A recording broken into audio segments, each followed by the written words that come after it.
All right, so today I'm out here with Eric and Faith.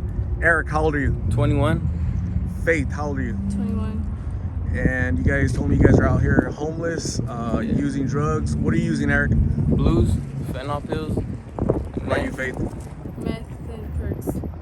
Meth and perks? Yeah. Same thing I said. Fentanyl. How long you guys been using? I've been using since I was 15. What's that? I've been using since I was 15. What about you, Faith? I've been smoking meth since I was 18, and then perks for like a Not year that and a long half. now.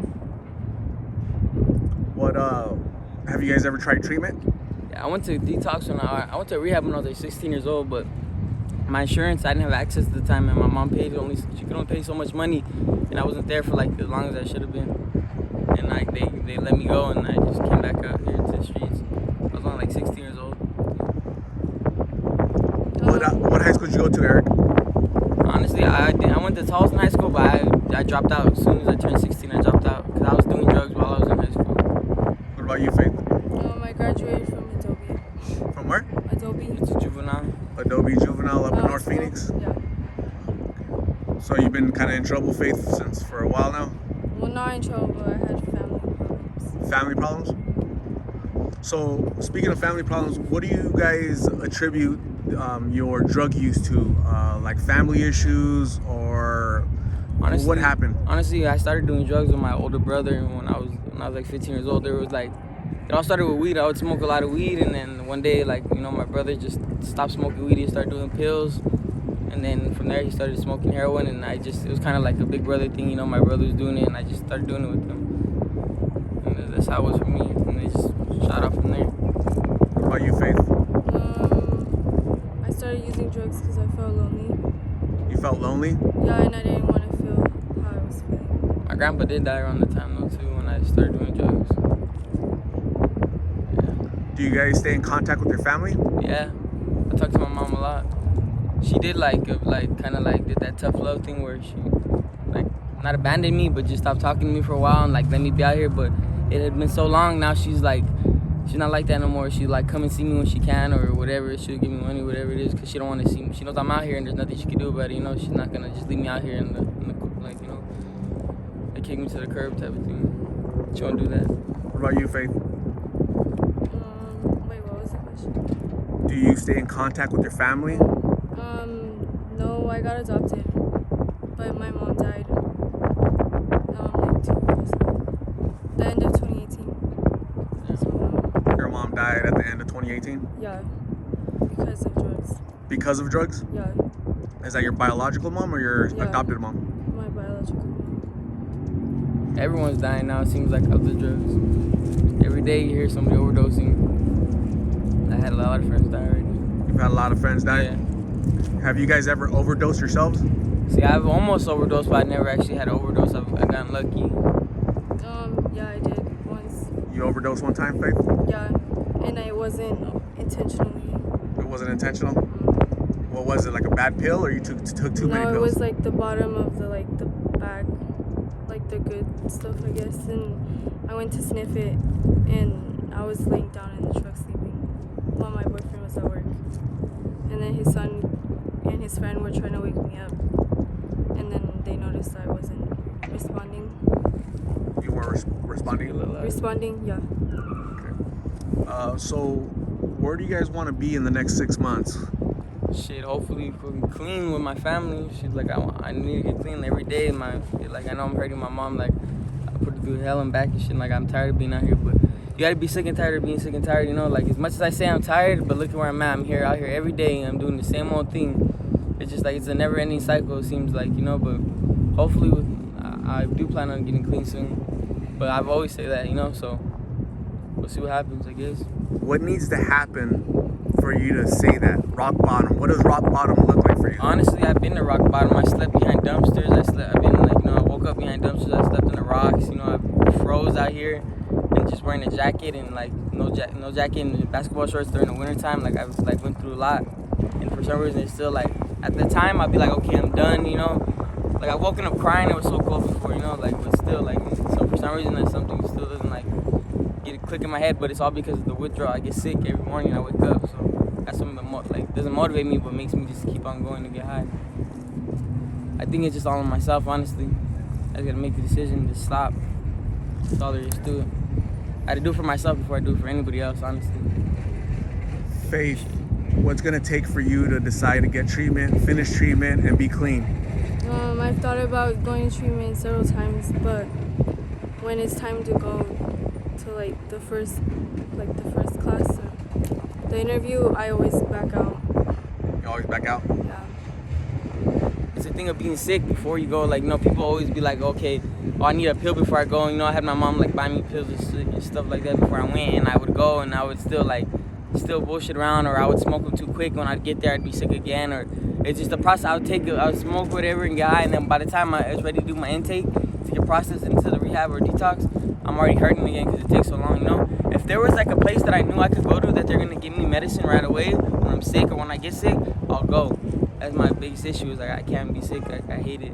It doesn't feel good, you know? Shit hurts. Shit sucks, but you think it'd make me stop, but here I am. So when you decide to get clean, Eric, do you think you have a good support system in place with your mom? Most definitely. Definitely. And that's gonna be helpul, right? Yep. For your transition to a clean life. My mom just messaged. I just talked to my mom today. She told me that I need to get off these drugs. I called her and I told her I was sick earlier, and she told me you need to get off these drugs. You need to stop doing drugs. You know, she just got out of the hospital. My mom just had a blood clot and went to her lung, and like they shot her from her leg to her lung, and like and I'm still over here like talking to her, being like called her this morning being selfish. You know, she's over here talking about how she has no money, that her medicine costs so much money, this and that. And I'm over here I just hung up on her because I just, you know, it's fucked up. You know, I feel like a piece of shit now. Do you love your mom, Eric? I love her to death. She's the only one there for me. It's no matter how much she told me, okay, she hates me, I'm not her kid, all this shit like that. But it's all because of the things I put her through, you know? I stole them from my mom. I stole her last money for electricity.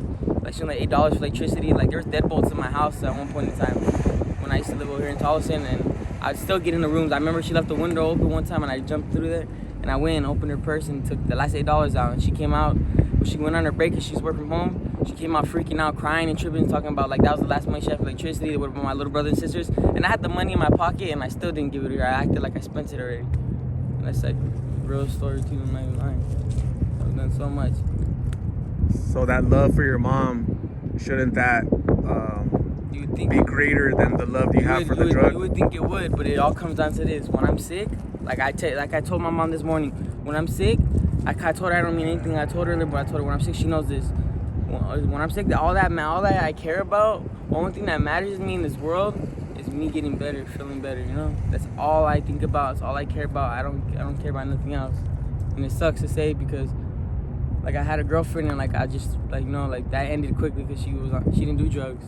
And I kind of like shut that shit all down because I got high every day. You know, I couldn't show her the love and attention I could because every morning every night I'd go to sleep cuddling or whatever, hugging her, and then every morning she'd be like, get the fuck away from me, I don't want to talk to you, don't touch me. I would tell her we're done every morning so she could bring me over here. Do you guys have kids?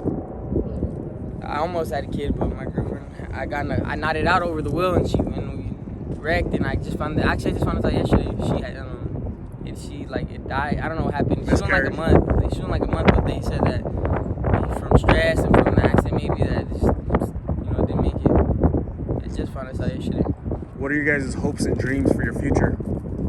Honestly, to have a family and have a job and be able to pay bills. I want to do all that, you know. Most people think that all of us out here just don't give a fuck about what we're doing and we just don't care. We're just disrespectful ass drug addicts. But in reality, I know how I am, and like, I know I do want a future. I want a family. I want kids. I want to be able to pay bills. I look forward to being paying bills. I want to like know when I get that check, okay, I have money, not for just me, but for like things I could do, like take my kids out and shit like that. You know, like all types of things. You know, I want to be able to be a good dad or a good husband at least. Faith, what are your hopes and dreams? I don't know. I don't know. I guess to be happy. You want to be happy? Again, yeah. You're not happy right now? No. So what advice, Eric, Faith, do you guys want to give to the young folks out there that started drugs at a young age, started to get in trouble at a young age? What would you tell them? What would you advise them? Just stay away no matter what they do, no matter all the peer pressure.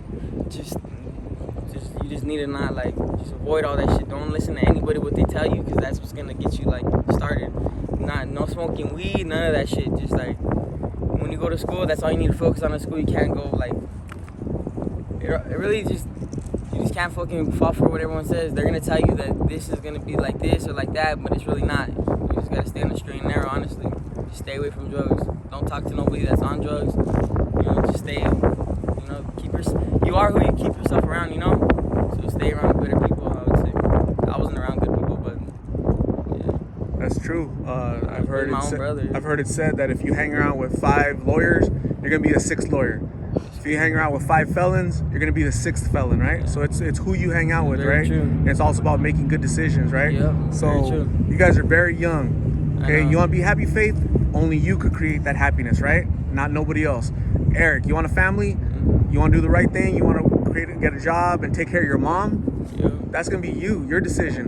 What I'm gonna do is I'm gonna give you guys my number. I live close, and when you guys are ready to go to treatment, I'll take you to treatment. Okay? I'll be your mentor. I'll be your big brother. I'll be your father figure. Okay, to help you guys out. You know, because sometimes you guys need a support system. Your mom's a Most support system, definitely. Eric, but she's sick, dude. She's sick, right? So it's okay to ask for help and be vulnerable. You guys are vulnerable out here. Okay? definitely. To the wolves out here, right? Looking for you guys, you know, right? Yeah. So I'm here to help you guys out, you know, with whatever I can, you know, advice, mentorship, talk to you guys. But just know that you're not alone, and people do care about you. That's why I'm out here, okay? I appreciate that. So thank you very much. I'll keep tabs on you, and we'll talk soon, okay? Thank you. Thank you.